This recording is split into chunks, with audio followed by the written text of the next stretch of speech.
kumandang suarane jembatan kaose kalu kawan aja diru kecicit sira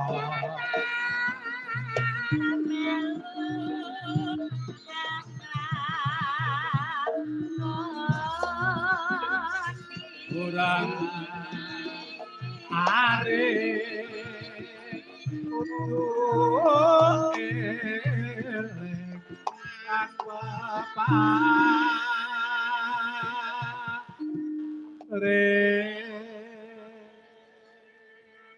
penggironge bengi iki penggirong larang. Pol selenco Mbak Limbo. Kuwi telas-telasi wong kondang. Ora mayang ki lak mung saiki mbiyen ki wah pol ngentekke sinden, anu ngentekke taruh. Lah iya, terus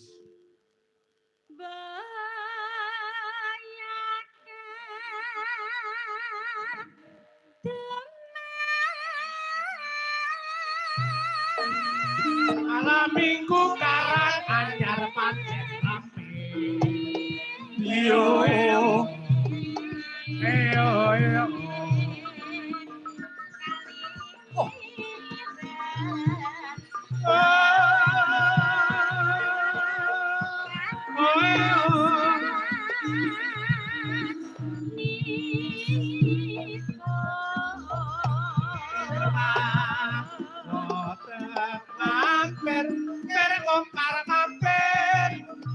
Mampir nopo boten mampir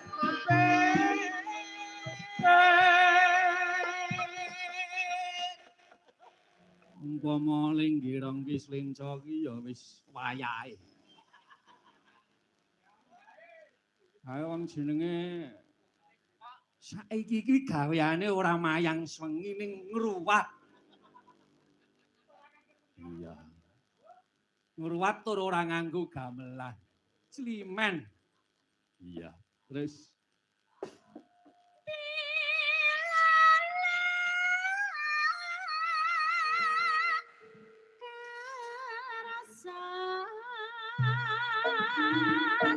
tulis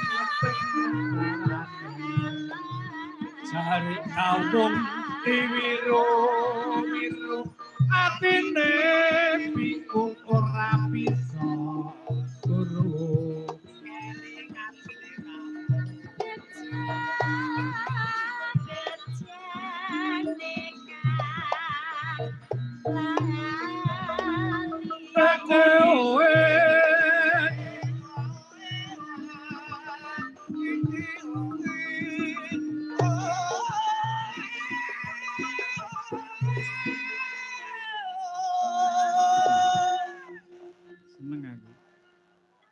aku anggar penggirong ini seneng.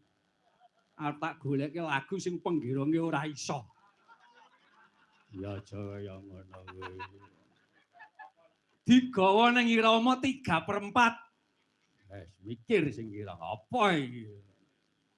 Lancaran parisuka. Terus. Waske Mbak Rini.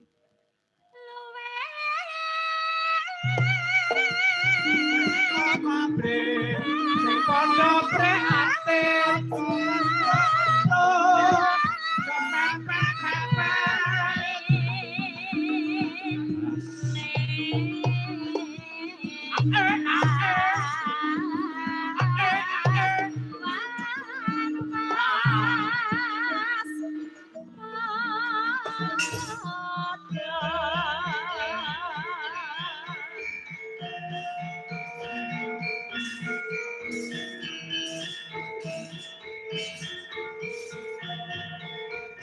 As Pur